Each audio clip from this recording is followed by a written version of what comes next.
All right, good afternoon, everyone. We're still taking a couple of seconds more so that we can have all of you joining us and also the time where you can settle down for us to begin this track of Infocom on day 2. Well, being your own boss or growing rapidly is what you're aiming at. And if you're starting on with the momentum, either by creating unique and irreplaceable product or service, or filling up the demand gap already existing. For all these reasons and much more, it is a rage and loved by all. Yes, I'm talking about a startup. Here in Infocom, we shall address the various indigenous issues which a startup is all about. And for that, ladies and gentlemen, we are thrilled to have our first keynote speaker for this session. Please put your hands together and help me welcome, with a warm round of applause, Ms. Kritika M, the Senior Director, 10,000 Startups and Products, NASSCOM, on the stage.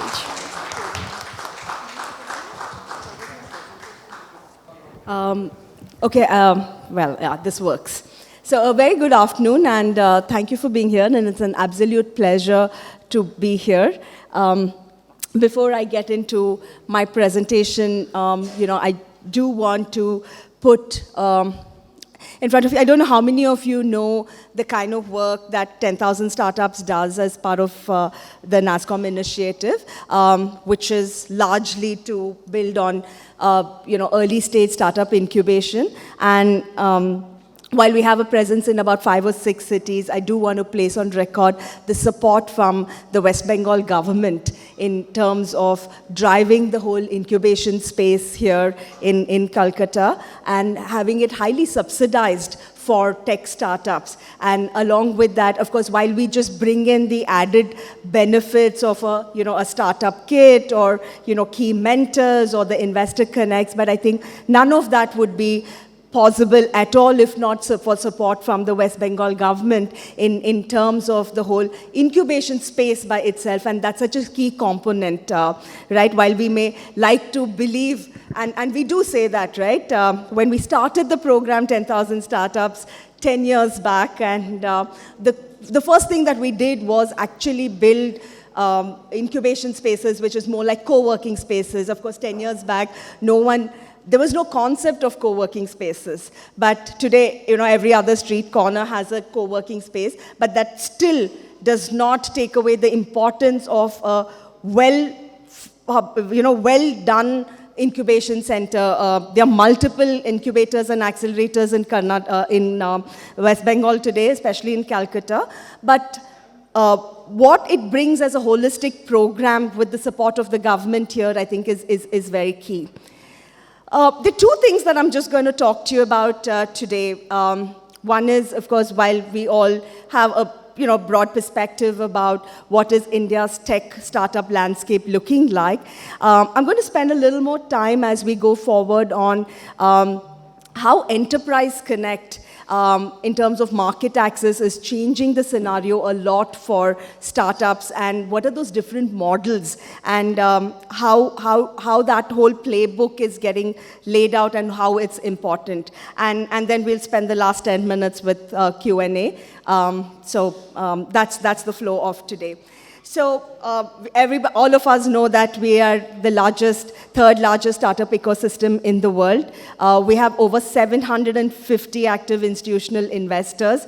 We've done a cumulative valuation of startups from between about 330 billion.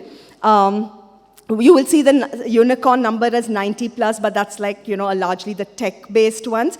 But of course, the number is close to 105 or 107 as we speak. The number of tech startups is about 25,000, but if you see the overall DPIT registered number nationally, it's about 72,000 startups overall. But since our focus is tech startups, I'm going to stay a little closer to the tech startup world here. Every time we talk about the startup journey, every time we talk about startups, there's only one thing that comes to our mind, right? Which is, why is it important? Why was there a push on this? And I have only one answer to that. It is to bring innovation to the forefront, to bring innovation that makes lives of people simpler, that makes healthcare affordable, that makes better agri-tech more affordable, right? So if not for a lot of these innovations, how do you make food tech more affordable? So for me, that single thing about tech startups bringing innovation to the forefront to make things more affordable, make things more reachable is the number one. And it's in no random order. I just have a few examples of how some of the startups that we've heard about have made some of this possible. One example I will take is Marut drones, and what they do is it's literally a drone that flies over fields, spraying mosquito repellent, or looking at the kind of soil testing and what kind of crops need to be grown, and the kind of just this little bit and the kind of effect that they have brought to farmers, the kind of influence that they've brought to the farmers, making things so much more. If I have to say, for a lack of a better word, I really won't say cost per se, but in terms of being better positioned to make better decisions and looking at a longer delivery mechanism, right? So that's just small things like this, and how it can make a difference in making things affordable is one example that I would like to put in front of you. All of us would have heard of another startup. I mean, I'm not talking about this particular one, but all of us would have heard of another startup called Niramai. And what does Niramai do? Niramai has come up with a handheld device which, at 250 rupees, can actually scan for breast cancer and can give you results in less than 30 minutes. And it's a portable device, and it's, any village, any gram panchayat, any village clinic can actually look at this, and then it all gets uploaded, and it all comes to the to different doctors for scanning, kind of a thing. Another example that I'd like to take is Onward Assist, which basically helps with looking at oral mouth cancer and the use of AI in that, and how do you look at getting these tests, scans done and putting it up and getting your access to these reports much faster, and the use of whole of AI in this. And they have impacted over 10,000 startup patients in the last 6 months, and hopefully this will further bring down cost, and we will be able to help them grow much faster in terms of how the number of patients that they can help with. We're seeing a lot more startups in this, especially e-waste management, and we're seeing some young startups which are using NFTs to metal bins to see how the segregation is done, how rightfully it is done, and how those are making changes, because e-waste is such a big concern in this country, given that a lot of our garbage segregation is done by kids under the age of 14 years. And how are all these innovations making those changes at multiple levels is key for us to understand. And these are just some of the examples in no random order that I've just picked up. So there are 3 things that we're seeing further that is kind of changing the way we're seeing the whole startup ecosystem changing. If you asked me 7 years back, 8 years back, I would say that, anybody with half an idea would come and say, hey, can you get me an investor and can you get me money? But today when you talk to most of them, the order in preference is, hey, can you get me the right kind of tech mentor? Can you get me the right kind of enterprise connect in terms of a customer? And then comes, can you get me an investor? Because we're also seeing the average age of an entrepreneur going up, and there seems to be the ability to stay bootstrapped for a little longer, or there are other sources of money that is available in the market today than just diluting equity. So with that, I will change my focus a bit on, why Enterprise Connect is so important and how we've seen it change. Just over the last 4 years, less than 4 years actually, we've seen incubator and accelerator programs in corporates go from 110 to 480 now. And what does that mean? That means that there is so much more influence on the startups for mentoring and to help co-create, right? So we recently also did the whole, what we call the Open Innovation Playbook. And our enterprise, the entire Enterprise Connect piece for us is how do you lay out the whole open innovation platform, right? And what do we mean by open innovation platform? That is, how do large corporates look at working with startups on specific use cases, either in terms of enabling them in terms of buying that or giving them a POC, either in terms of data or whatever.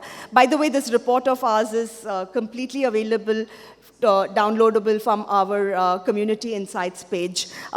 It's a very detailed report, and I'm just touching over a few points here for all of us. So it is about how do you look at specific use cases, find the right kind of startups for that. It sometimes could be a part solution, full solution, but how do you help them with POCs? How do you help them with co-creation? And in a lot of cases where there is no POCs as well, we've seen a lot of success factors coming in terms of the whole co-creation and the tech mentoring piece, which is very, very important for the startup as well. So the different models of, the whole open innovation platform that we've seen being very beneficial, not just for the startups, but for the corporates and for the other stakeholders as well.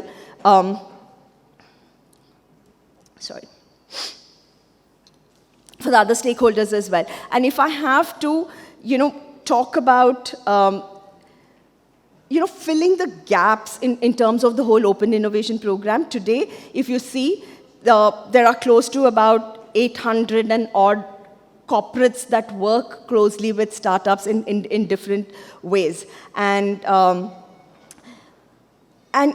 what we're seeing is that the more open the startup is to ideas of collaboration and not just being very stuck in the way they are looking at providing their solutions to a startup, where they're willing to make a slight amount of pivot, where they're willing to, look at co-partnering, where they look at, this is my base product, but how, with the help of X corporate, or an X enterprise, how do I build the remaining part of it? And the sharing of the IP is pretty much on the second half of it and not on the base of it, right? So there's so many different models that are emerging, and it's really good if, one, the corporates and the startups are open-minded to this. We've seen tremendous amount of success in a lot of this. We've managed to do close to over 300 POCs in the last 18 months through this program of ours.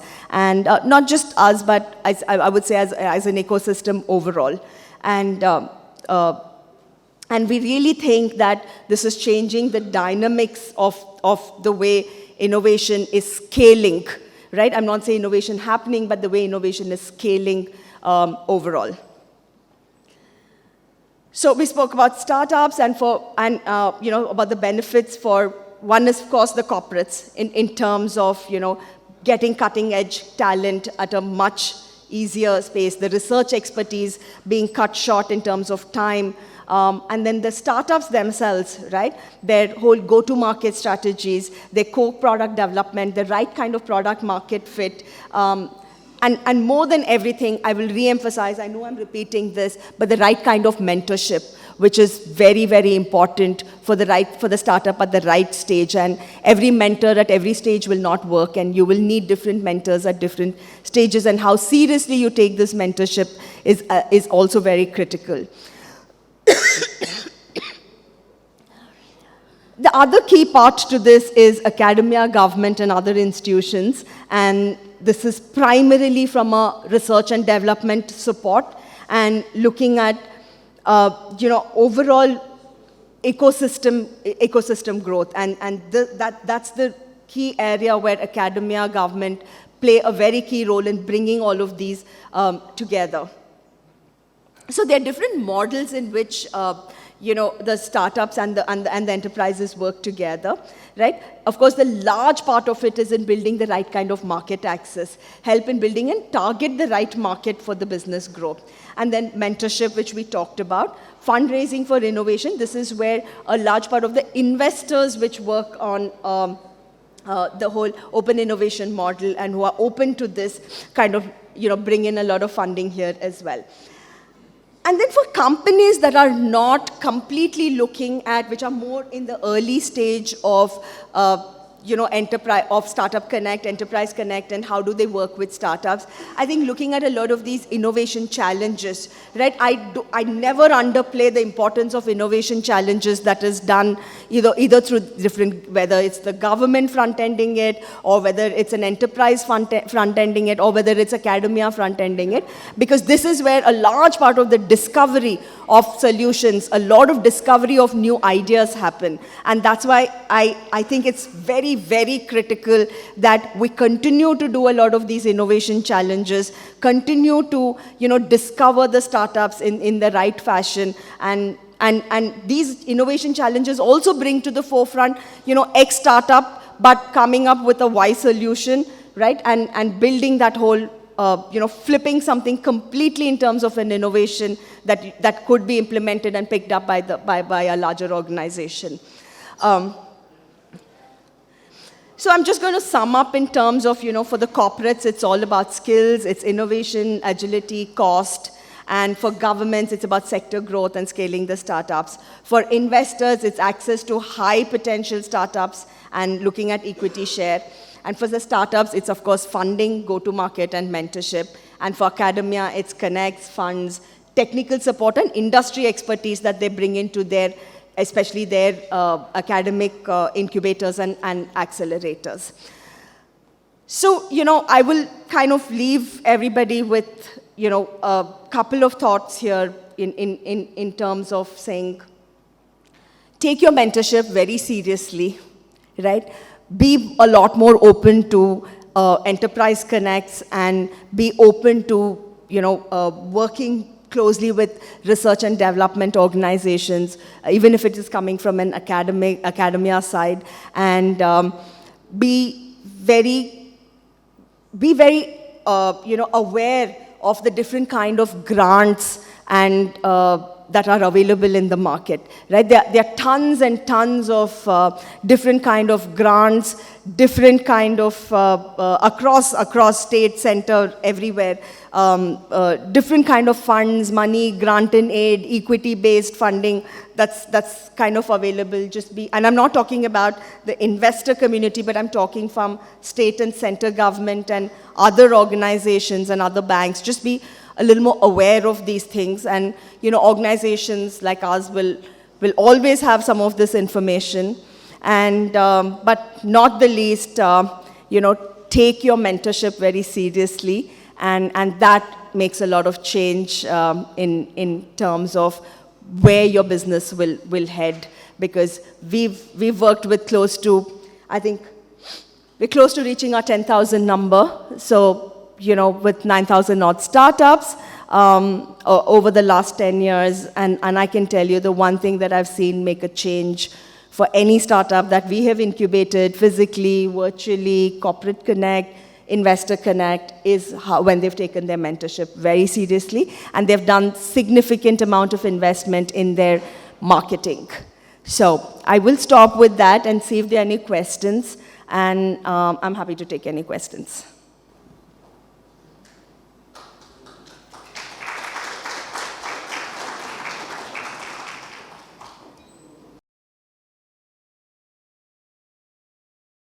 Yes, please.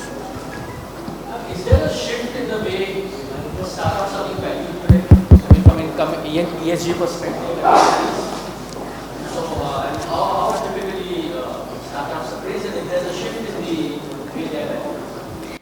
There is definitely a shift in the way, I would say more than valuation, and I think in the way the company is overall valued, right? I think the importance that is being given to governance, right? Overall governance. I think we didn't see that kind of stringency over maybe 3 years back. If you asked me, it was not as much as what it is today. Right? So definitely with the more awareness of SDG goals and all of that, and I think overall governance structures improving, which is good, which is very good. Right? There is definitely a change in the way valuation is looked at. Yes, please.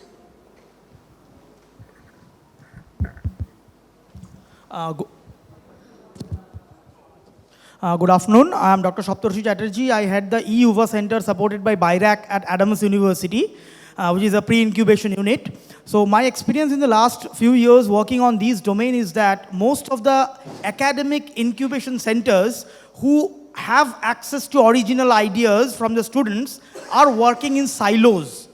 And there is a lack of connectivity. So how do we expect more academic institutions and industries and promoters like 10,000 Startup, NASCOM, and other initiatives to join hands in creating the ecosystem? Because most of the enablers have created it solely, but the dissemination and the scouting of innovation from the remote areas have not been in place, especially in West Bengal. So that's my views, and I would like to take your note on that. No, your view is absolutely right. Your view is absolutely right. It takes a lot of effort to bring various stakeholders together, and it's not something that will happen overnight, right?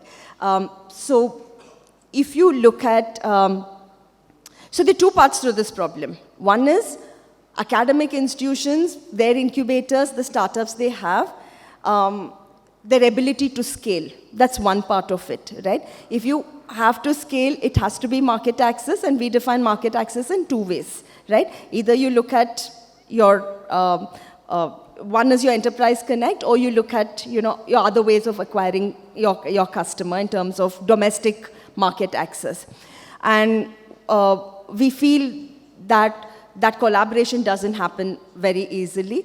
Though organizations like us have reached out, there is a mindset issue that we have to work on, right? And there is no running away from the problem, right? Then there is the second part of the problem, which is fantastic startups or fantastic ideas that have been, it even comes to an MVP stage a lot of times, but then is lying in the lockers of the academic institutions, right? So the lab to market programs for that, right? While there's a lot of talk about it, but I think it will be another 16 to 18 months by the time we at least cross the first phase of bringing a lot of these academic institutions in a framework together. But from what I am seeing, there is a lot of push from government and academia and the corporate to actually make this happen in the next 12 to 18 months, because there was a recent study that also showed that 80% of ideas, especially which can become very potentially high deep tech related startups, are lying in the lockers, right? So there is effort, but it will take time.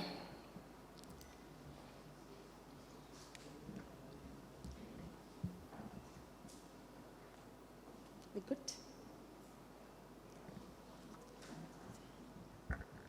So thank you very much. An absolute pleasure to be here, and hope all of you found this useful. Thank you. Ma'am, kindly stay back, please. All right, this session was absolutely interesting and very, very insightful. If you agree with me, I think ma'am deserves an applause, a bigger one. Thank you so much. And to show our love and respect to her, we are here going to felicitate her. And for that, ladies and gentlemen, please help me welcome the CFO, ABP Private Limited, Mr. Pradipta Biswas, on stage, please. Can I have a round of applause as he joins us here on the stage?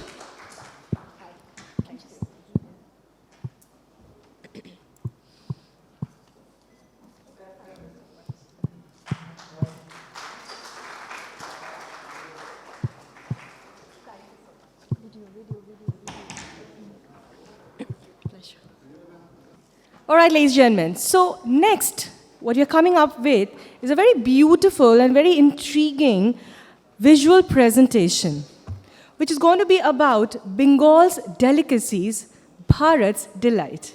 So basically a presentation, a visual presentation, where we will be showcasing some very successful startups which have pioneered and absolutely paving way for the rest to follow. West Bengal, the cultural center of India, has always been the leading edge of literature, music and dance, fine arts and films, is now running parallel as far as the new age businesses are concerned. The West Bengal government, ABP Group, and NASSCOM are ecstatic to see influencers showing exceptional interest in West Bengal startups in 2022. Let's have a look at both the influencers and new age businesses which took the state to newer heights, making it investment and startup friendly. A multinational conglomerate, Adani Group, began in 1988 with Gautam Adani.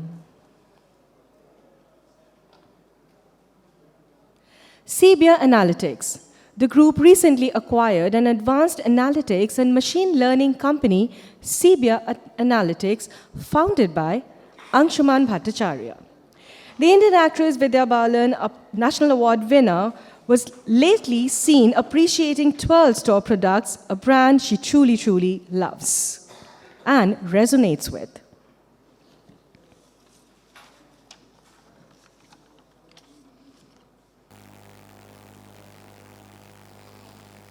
Hello everyone, I feel really proud to bring Hoichoi to you today. Hoichoi is an online web streaming platform for the first time for the global Bengali. And we feel really proud that it's going to bring to you the 360 degree of entertainment, whether it is movies, original shows, music, entertainment news, and everything else that you want. Hoichoi catering to Bengalis worldwide turned profitable and is a one-of-its-kind OTT platform. Ink42, India's largest tech media and information platform, is on a mission to build and serve India's tech, startup, and internet economy.